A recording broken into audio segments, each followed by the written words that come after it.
Morning, guys. Back here this week we're antelope hunting. Good friend John Marble drew a tag in, what is it, John, 14 years? 15 Yeah, so years 15 or 16 years. of putting in for a tag for an antelope in the state of Oregon, which is John's home state. And we're over here in the eastern side, hunting on a ranch that belongs to a business partner of his. And this is Austin. Austin's the ranch owner's son, and he's graciously offered to take us around this week and help us find one of these goats to kill. So.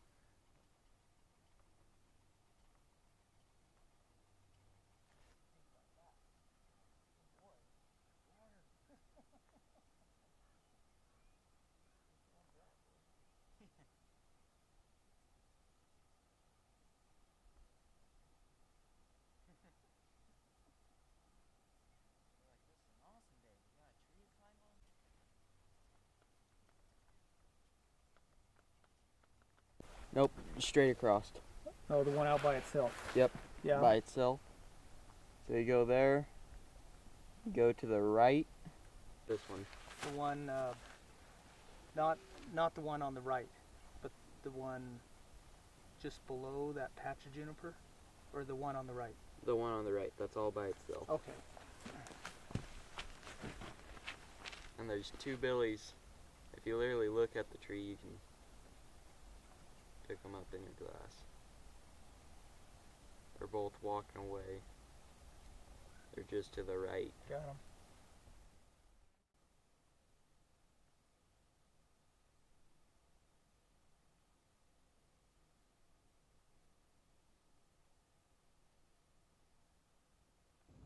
Actually not too bad.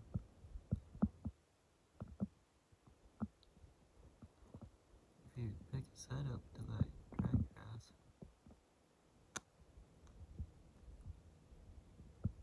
Yeah, but there has to be a buck there. There's a small billy.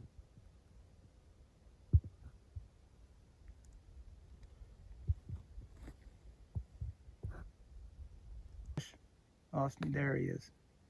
You just picked his head up enough. Yeah, Isn't he? he's smaller than the ones that are up there, even at the pine. Well, he's got a nice little group of nannies for a little guy.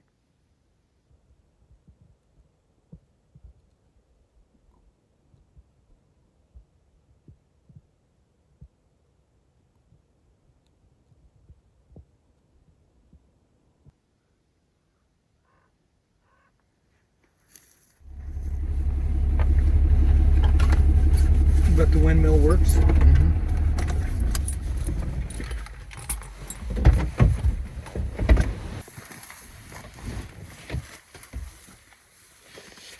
Done with the back seat. Yep.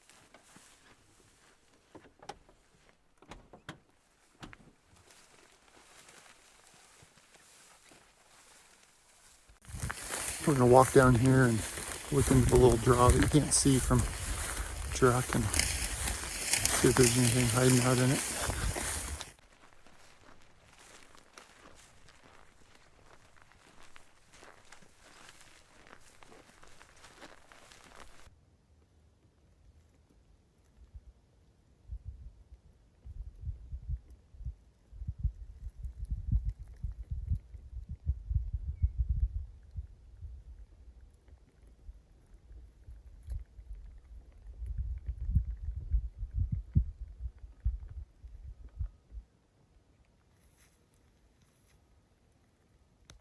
That is the truth.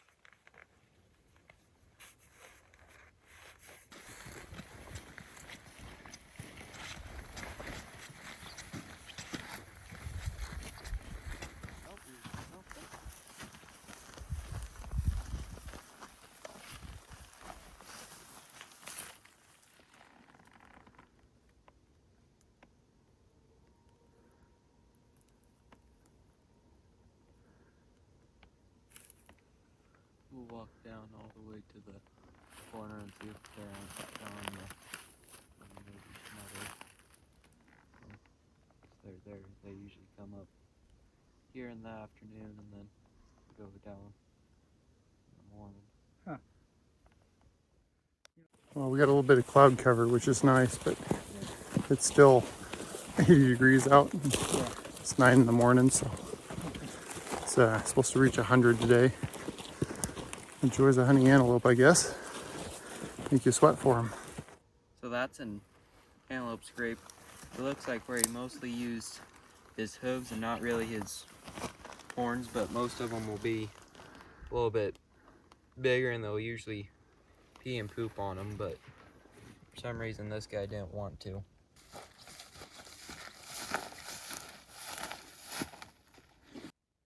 Another antelope scrape. Paws or horns? That one would have been probably both, because you can have that paw right in the center and then off to the side. Yeah. With that horn. There was an antelope standing right here doing that when we drove up. In range. Yeah, that would definitely have been in range.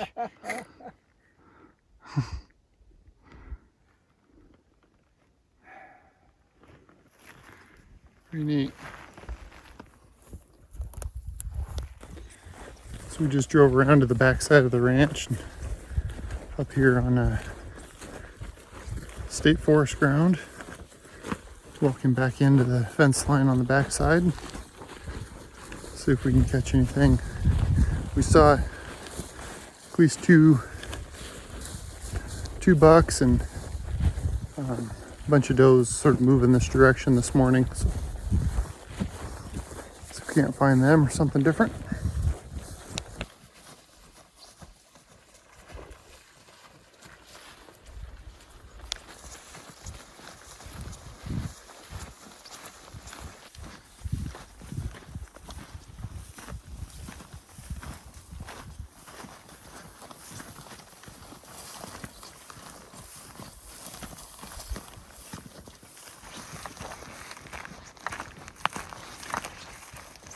Here we are. It doesn't look like very typical antelope hunt, but we're headed off through the forest to get around to get a nice spot to peek over the side here, see if we can catch some out in the open.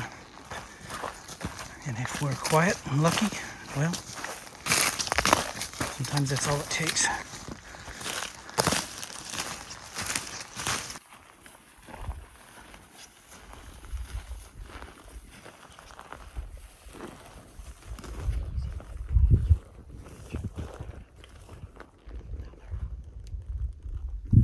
I see it.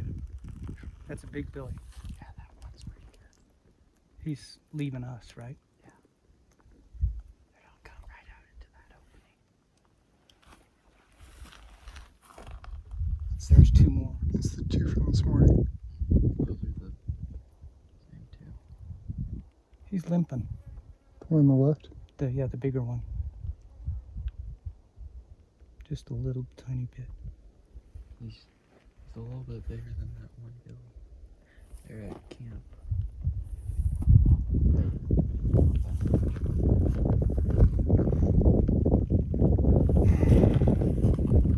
Well, the wind is good, but he's running from us, right?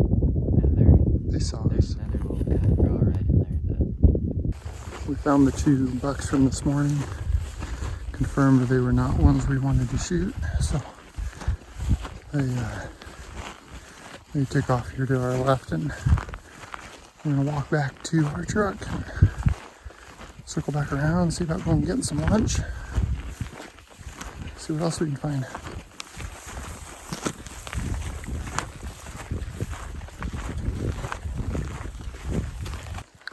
And I tell you, it's probably pushing 100 degrees out. That cloud disappears and direct sunlight comes out, and it is hot. You just start dripping sweat instantly. Alright, so we got a nice billy spotted. What we think is a nice billy. Just got the spotting scope on him, and everybody take a look, and then I'll make you a little bit of phone scope footage. What we do now is wait for him to walk somewhere where there's a huntable solution. A little bit windy, but that's a nicer buck than anything else we've seen so far.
probably 50 yards from the fence.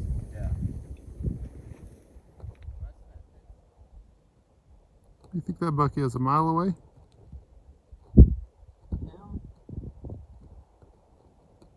Yeah. Probably about a mile away. Mile. Mile and a quarter. Could you run down there in 10 minutes? On flat ground? That's a billy I would be very happy to have. Okay. Let's put it that way. And sure, are there bigger ones here? Maybe, somewhere. Yeah, but We know what he is. Yep, and it's just if you get the chance to get him Right, is the only deal. right. Yeah.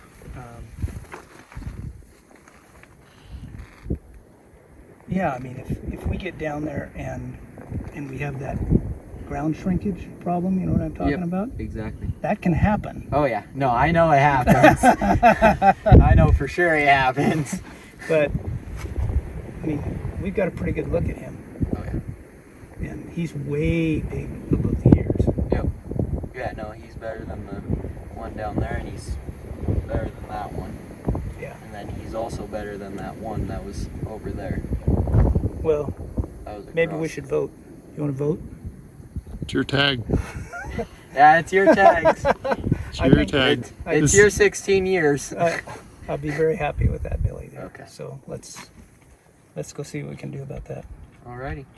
Alright. So we found a pretty good billy, and we're gonna go down and go try and put a stock on him.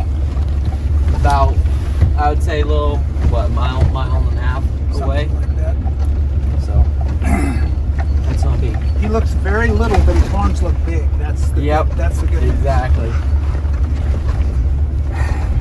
Sounds pretty So fun. we're gonna try to get around to get where he's going. Yeah. Yeah, no, we're gonna try and almost ambush him. So there's a good news, bad news part. He seems to be solitary, like he's all alone. And I guess that's good because that's only one set of eyes looking for us. Yep.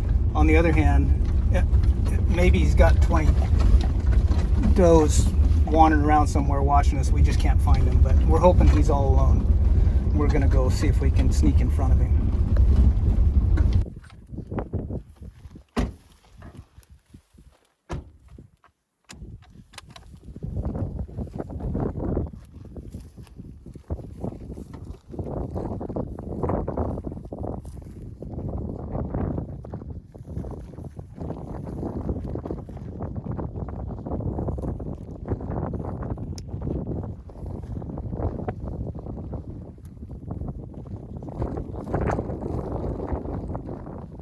This wind's horrible.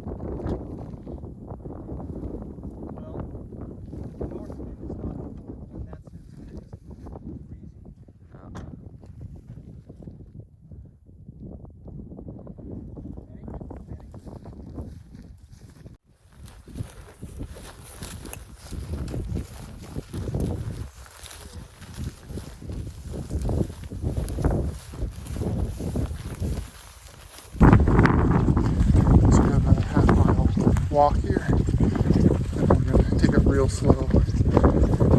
In a position where the last quarter mile or so to where that buck's headed. He's more or less heading in the general direction of a water source, the dig out. So that's what we're banking on here, is that we'll find him going that way.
saw it bedded in this little dugout, pond-looking thing. It's dry, but we know that big buck came this direction, and we assume he's here somewhere. So we got to try to spot the big buck without letting the little buck bust us, or the big buck bust us.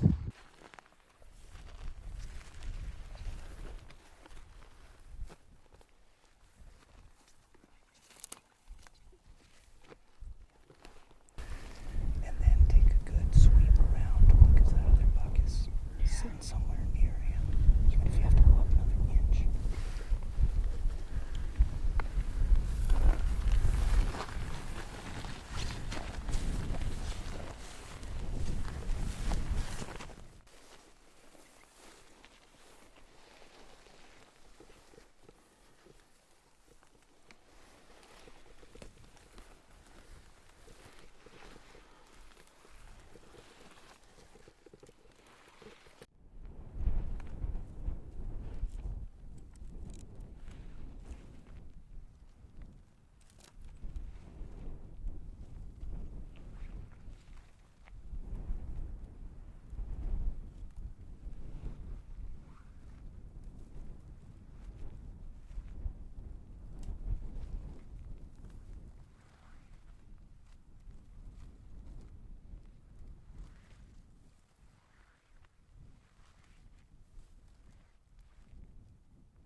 So we've been laying here for probably an hour, hour and a half, and John and I are watching down this little corridor for anything that's going to move to the second water source.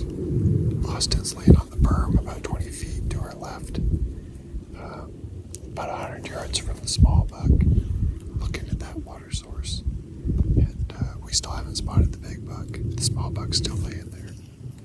Austin's coming. In fact, here comes Austin.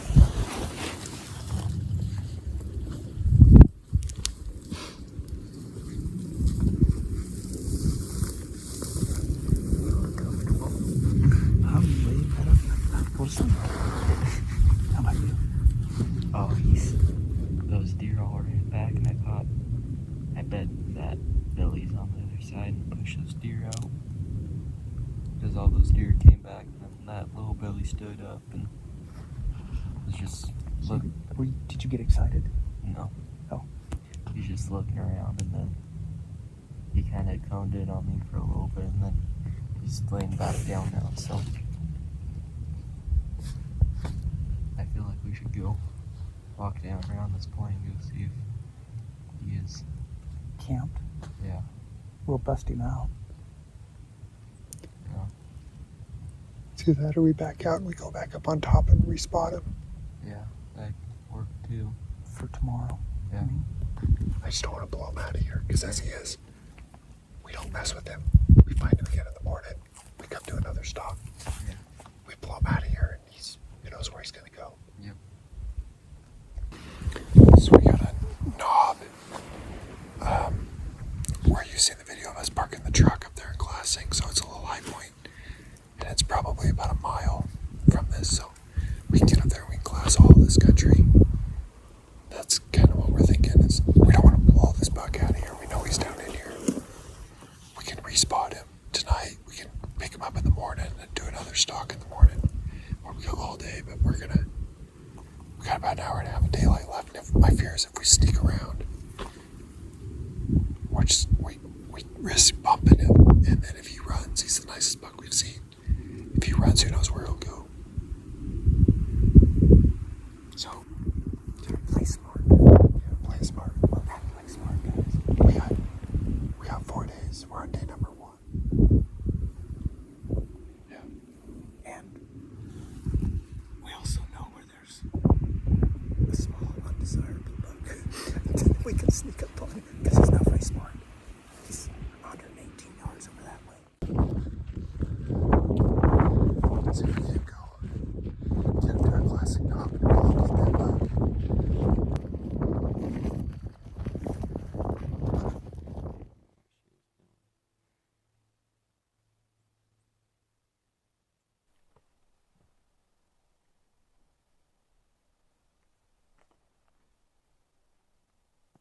grade.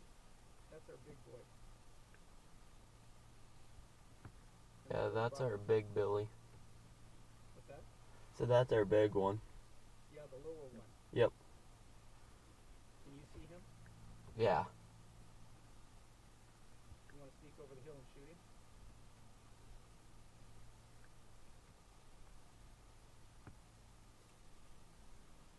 So we met up with that small billy last night sometime.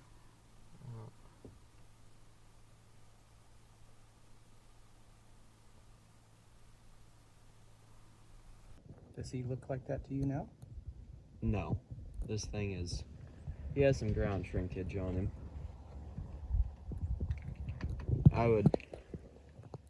He's just a little bit bigger, I bet, than the one at camp. He looks about the same as the Billy on the backside over there that we saw. Well, we're back at it here again this morning, and I've been doing a little bit of glassing. Saw 2 small bucks this morning, and that's about it. Now we got across the canyon here, looking at 2 groups of mostly nannies. I don't know, there's probably a dozen or so in each group, and still on the hunt for the big buck. Why don't we go down and get a Better look. closer look at him? Just these man enough to be chasing girls. All these other ones, the girls are all by themselves and the boys are all by themselves. They're antelope. Need one with a little testosterone. I know. It seems that way, doesn't it? Yeah. Well, it's been a brilliant, smooth morning. Out wandering around looking at antelope everywhere we go, it seems like. Going to look at a potential billy right now. He's a mile or 2 away, so we'd like to get a little closer to see if we can appraise his actual size. It's a beautiful morning.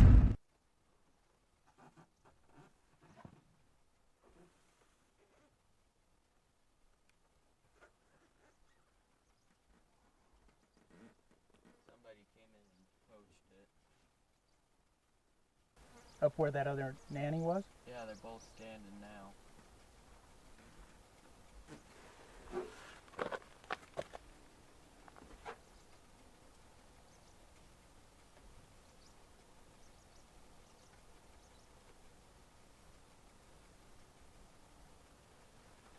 I feel it might almost be better. The little one is smaller than the one at camp, I would say.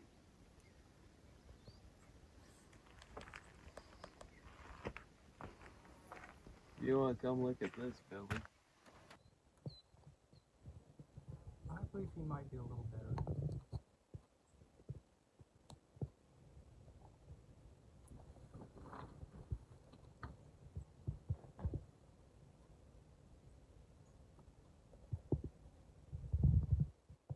So we wandered around a little bit this morning and never did catch up with what we thought was the big billy from last night. But we stumbled into 3 here, and at least one of these 3 looks like a possible shooter buck. So we're gonna go wander around the hills here a little bit, see if we can't wander into his direction. Get a little closer. Just going for a short walk.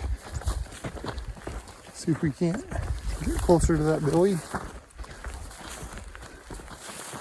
See what he looks like up close.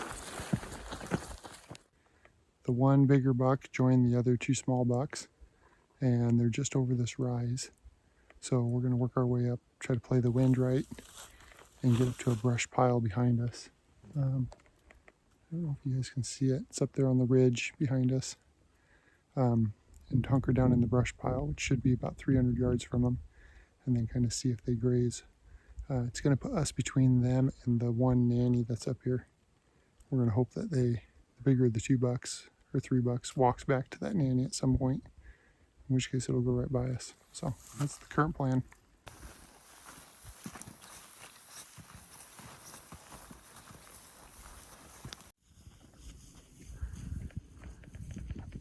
Down there in that field where those cattle are is where we first spotted these bucks. And they've gone, I don't know, maybe half a mile. And they're just over this rise in front of us. And it's only been 20 minutes, 15 minutes.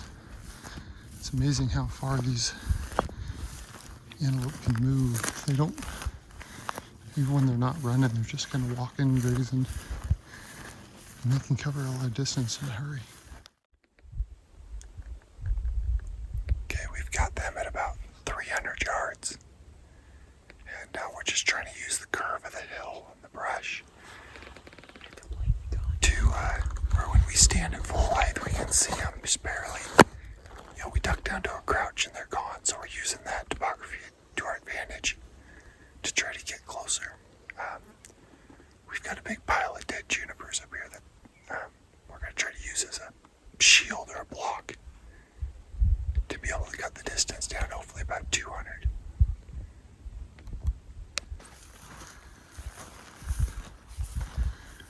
Okay, those bucks are right on the other side of this brush pile.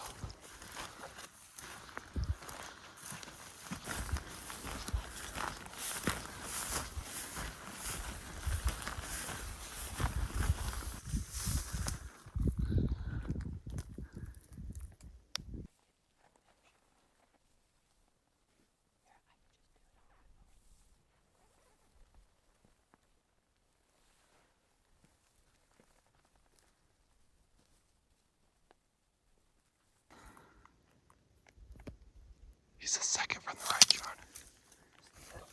Yep.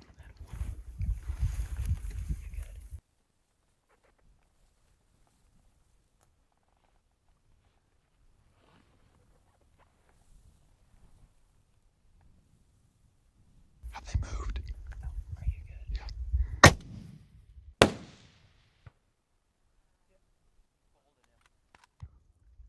Yep. I heard a whack. Holding him. Nice job, bud. Nice job. What's that, 16 years we've been talking about doing this shit? Right? Finally came together. Nice work, gentlemen. Good job. Good job. That was a nice sound. I heard that. Whoop. Yeah, like, that's a hit. That's a hit. Oh my goodness. That's awesome. Hoo-ha. Yeah. Man. Good news is it's only 9:30 in the morning and it's only about 80 degrees. Yeah. Yeah, I mean, that's going to get a little harsher. 9:34. Yeah. Good thing we got up early.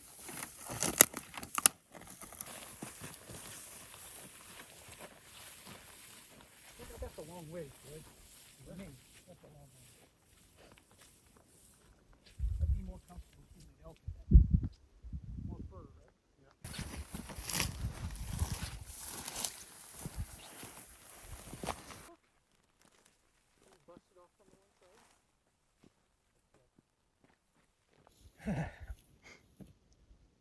That's beautiful, Billy. Oh yeah. Thank you, guys.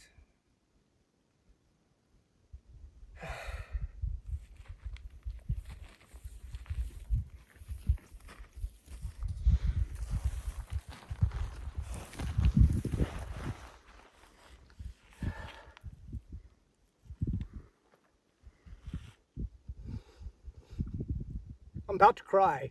I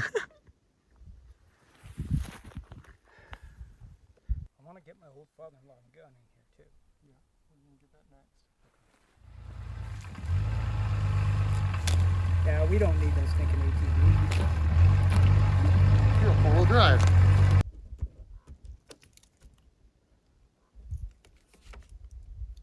God, seems so easy now. How come we've been waiting so long?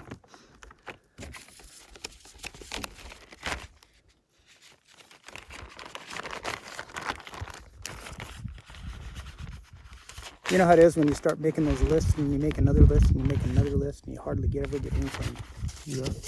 checked off. Checked one off today, Check didn't we? one off today.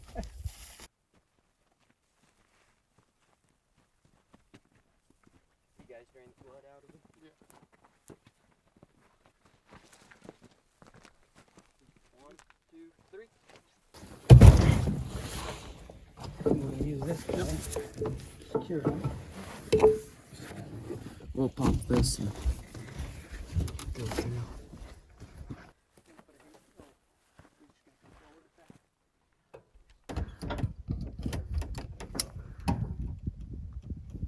You good?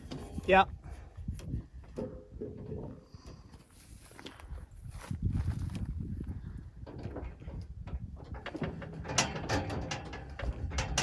All right. This wraps up the conclusion of another wonderful hunt with my good friend John. As you've seen in the video, this week we're in Eastern Oregon hunting antelope. John's been putting in for 15 years to draw this tag. Oregon does have an healthy antelope population, but they are very highly managed and regulated on the number of tags they get, because historically we haven't had a lot of antelope in Oregon. It's a point system here, and every year that you put in, you get a point. John's been putting in for this tag for 15 years and finally drew it. So we're here on a lovely private ranch that John has a business connection with. This is a working cattle ranch within the unit, and they've allowed us to set up sort of base camp here and hunt the ranch along with the public land surrounding it. The young man you see in the film, Austin, is the ranch owner's son, who lives here year-round and has a pretty good idea of where these antelope are at. So he's our de facto tour guide for the hunt. So we were really lucky. We're lucky all the way around, but a lot of these kind of deals depend on big time relationships. And I've had a relationship here with this family for almost a decade now. We do cattle business together. And when I told him that I finally got a tag, it was pretty ecstatic all the way around. And so they've been very helpful all week, and we just had a great time here. It's stunning scenery and great people and great food, and sitting around the campfire at night. You know how that goes. So very lucky, and we got a pretty nice billy goat, and that's what they call them here, is billies and nannies. And so we had a couple of good stalks. We saw one billy that was substantially larger, but he gave us the slip, and we were really lucky then to go and find this one. And he'll be up on the wall someday. Yeah. You know, there's some things I learned about antelope hunting. I've never hunted antelope before. John's never hunted antelope before. Austin was a tremendous help just in his knowledge of their behavior and patterns, and you know, seeing them every day, he has a pretty good idea where they like to hang out. But just some of the nuances about hunting them I thought was kind of interesting was, in general, you don't need to get up at the crack of dawn. I mean, we did. We were out every morning, basically right at first light, was up on our little glassing perch and looking for antelope through the spotter and the binos. But, you know, what I'm used to hunting with deer and elk, when it's 100 degrees out at 1 o'clock in the afternoon, those animals are in the timber, in the shade, bedded up, not moving around. And that's not the case with the antelope, or at least that's not been our experience. I mean, these guys they're on their feet wandering around all day long.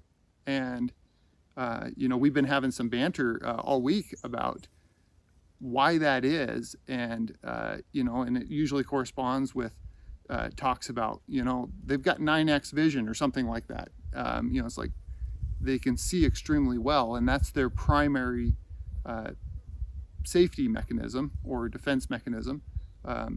And I guess if you're an animal that's relying more on your vision than your hearing or your scent, like some of the other animals we hunt do, then I guess it probably makes sense that you want to be on your feet and active during daylight hours and sleeping somewhere safe at night, not moving around. That's about the only thing I can come up with. Yeah, and they're just built to be out there in the heat, in the light, and they're constantly moving, very seldom standing still. And we saw some antelope that were solitary billies, but frequently they're in small groups of a half a dozen or so. Mm-hmm. And I can tell you, when there's 12 or 20 of those antelope eyeballs scanning the horizon constantly. Very challenging to sneak up on them. And we did sneak up on one smaller billy, and I don't think he ever even had any idea we were there. The wind was perfect, and we got up on a berm where he couldn't see us, and we watched him for quite a while. It was really fun.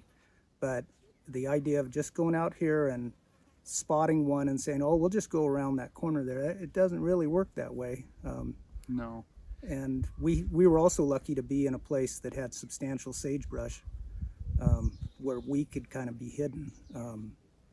They're very, very elusive, difficult quarry. You do still have to pay attention to the wind. I mean, just like any other hunting, really. Keeping the wind in your favor and making sure they don't smell you. But sight was a big thing, you know, and thankfully even the sort of the sagebrush steppe country that we were hunting had a fair amount of undulation in it and contour in the ground, and it could be only feet, but that became critical in some of these stalks, using the curve of the hill or using a small draw that, you know, from 1,000 yards away up on the glassing knob doesn't look like anything, but when you get down there you realize, like, that's the difference between being on my belly and being on my knees, or you know, maybe just hunched over walking. And in general, our, you know, theory is if we can't see him, he can't see us, which is mostly true. I mean, we have to pay attention to backpacks and things like that, you know, that could stick up. But one thing we discovered was there's a tremendous advantage to being short, because when you're sneaking up, yeah. Joel's about a foot taller than I am, Yeah. and I looked at him suffering sometimes because I'm just kind of hunkered down, and he's bent at the waist 90 degrees Yeah. because that's what was required. And I bought some new gear that had built-in knee pads in the knees, and that was very helpful. And but crawling on your hands and knees with a rifle in one hand, it's a challenging situation. And having to be quiet. I mean, that's one thing. Their ears aren't very big, but I'm sure they have pretty good hearing. And all those things together make it very challenging and really fun when you succeed. And for me, it was overwhelming. You know. So there's two pieces of gear that well, you guys didn't see me a lot, right? Because I was carrying the camera and following John around for most of this hunt. But he's carrying a rifle, you know, when he's on his hands and knees, and I'm carrying a tripod and the camera. But a leather glove, right? I realized I didn't bring any gloves, and my left hand, because I was holding the tripod in my right, pushing down into that just debris that's on the ground, you know, sagebrush and sticks and sharp grass, and Yep. I feel like I've gone to war with my left hand here, because a leather glove or a lightweight leather glove of some sort would have made a huge difference. You touched on the knee pads. That was the other big one. I also brought elbow pads, but I never had to use them because, or I never got to use them because I had to hold the rifle Yep. off the ground, and in the sagebrush where you have to constantly be going around and around, it was, we didn't get down on our bellies much. So the other unique part of the stock that you saw in the final day that we killed John's buck was these dead juniper piles. So in this country, junipers are an invasive species of sorts, and they suck up a tremendous amount of water. So where there used to be at least seasonal water, sometimes year-round water in some of these streams, the juniper comes in and just really covers the landscape, and those streams dry up, and from a grazing standpoint, you know, the grass, everything's kind of affected by that. So the ranch has taken advantage of a number of grants and other government programs to help with removal of junipers to put moisture back into the soil and help rangeland and wildlife and other habitat. And so a number of those piles were burnt, but strategically they left some of these piled junipers. When they cut them down, they used a skidder and drug them into big piles, and they left those some of them strategically for wildlife habitat. And after doing that with the soil moisture and the grasses and stuff coming back, and then along with the cover provided by those piles, I'd say I saw a really healthy quail population in some of these areas where the rancher told us didn't exist before. or at least in marginal numbers.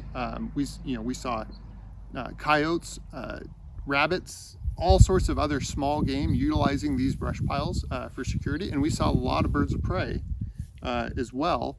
But I think that's just indicative of there's a healthy small game population in the area, hence why the birds of prey are there. But from an antelope hunting perspective, I can tell you what, talk about a phenomenal asset to utilize as a shield or a cover or blind of sorts. We never sat, but we definitely use those piles to be able to get close to those animals without them seeing us. Yeah, because we just we'd get figured out where those antelope were, and then we'd align our stock to say, okay, we're going to wind up getting that pile between us and him, and then you can advance. And beyond that, it would have been really difficult. It had been very difficult belly stock. Crawling Yep. for hundreds of yards, and we were able to get around that problem. And the juniper problem is, it's huge in the West, and they talk about numbers like 40 or 50 gallons per tree per day being sucked out of the ground, and these are hundreds of trees per acre. So over a few years' time, and it's made tremendous difference in the water resources here and the grass resources. So pretty important and lucky for us. Yeah. So even with the juniper pile, I mean, you saw our stock on film. We weren't on hands and knees for that. We pretty much walked and got to that pile and peeked around really through the branches of the pile. And it speaks to how amazing their eyesight is and how they see movement. But that buck had us spotted. I mean, he was looking right at us when we, and it wasn't like I stepped out, 2 feet on the other side of the pile. I was looking through the branches, and I had the camera actually filming through those branches and got the focus dialed in, so where the buck was clear. But he knew something was up. He wasn't quite sure exactly what it was, but he knew something wasn't quite right. And even with that, it was still a 280-yard shot. Yeah. That's a long ways from me. Yeah. And you're shooting. Tell them a little bit about the rifle setup that you have and the prep work that went into being able to to do this.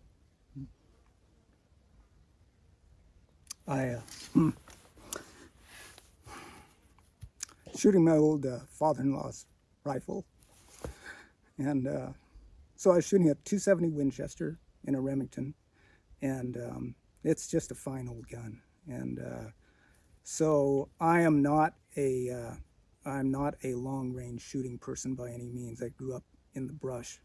So for me, I started a month or two ago going out almost every morning, and I had a range set up at our home property. And I try to put a half a dozen rounds through every morning just routinely. And, the first shot was at 100, and then the next day it was 200, and then pretty soon it was 300, and then 400. And after that, I told Joel, 400, it's a 19-inch drop, and after that, it's forget about it for me, because the target isn't big enough. And these are not very big animals. We have maybe a 12-inch kill zone, and of course, I guess you could kill them if you just hit them in the leg, but it's not going to be much fun. And so I felt by the time we were ready to start to hunt, I was pretty comfortable out there at 300 or even 400. And, it turned out well, and we're using shooting sticks, which is also not something I've shot them several times, but I felt real fortunate, and the relief was palpable when he piled up. So it was a good one-shot kill. I felt very fortunate. And I don't have the best optics in the world, and I'm not the best shot in the world, so I felt pretty happy with the result anyway. And you're shooting a 3x9 duplex reticle. Yep. And so not real fancy gear, but it worked, and we got it done. And I think you can see on the film it's pretty emotional. Yeah. Well, there's a number of things at play here. I made a deal with John, 15, 16 years ago, that we wanted to go do this, and we knew it was going to be a long-term investment and points, and to be able to draw this tag, I guess you have a chance of drawing it relatively soon, but we knew this was going to be a long-term thing that we wanted to do together. And for a period of time, I lived in Oregon as well. I grew up really close to John, and at the time I was putting in for points as well, and we kind of had a pact, right? That if you draw that tag, I'll be there, and Yeah. vice versa. And unfortunately, I moved out of state, and life changed, and so I no longer put in for points there because the odds of drawing it as a non-resident is more than I wanted to do, and just the cost associated with a non-resident hunting license to be able to apply the points, it's $350 or $400 a year. They just decided to spend elsewhere, and John's continued on the trek, and it's after about 12 years, it was this excitement started to build, right? It was like every year, it's like this could be the year, and when they're only given out, I don't know how many tags they give out here, but it's not very many. And you get a lot of people applying for them. It seems like every year we would get another point, or John would get another point. You get the synopsis the next year, and the number of points it took to draw that tag went up by 1. Right? It didn't feel like you were making any ground. And, I know people have died waiting to get this tag. Yeah. And I didn't want to be one of them. So this is a special hunt for me in a lot of ways, but I mean, part of it is we've had this dream of doing this together for a long time, and to see it finally come to fruition, and it's pretty emotional. And the fact that you were shooting your father-in-law's rifle, which is now passed away, and there's a lot of things that got tied together in this hunt that make it pretty special. yeah, yep. And another good week with my son from somebody. Yeah.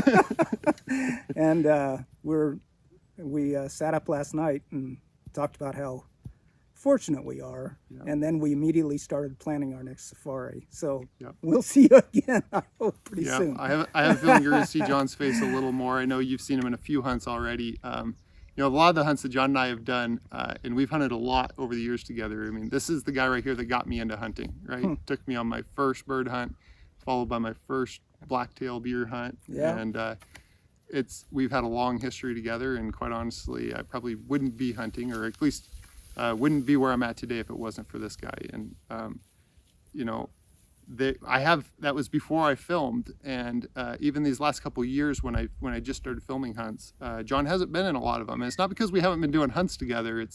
I kind of made a conscious choice to not film those so I could be more of an active participant in the hunt itself. It's something we just wanted to do together, and is one of the neat things about filming these hunts is being able to go share them with friends and family, and relive the experience, not just in memory but in visual, to be able to watch that from years down the road. So when John drew this tag, and I decided to film it, our conversations this week, I think, are that we're gonna do some more films of our hunts together, and you guys will get to see those here in the foreseeable future. We appreciate you guys following along. Hope you enjoyed this. Hope you guys had as much fun as we are. I know that's probably impossible, but because we had a pretty damn good time. Yeah, we did. I love you. Yep. Thanks, bud. Okay.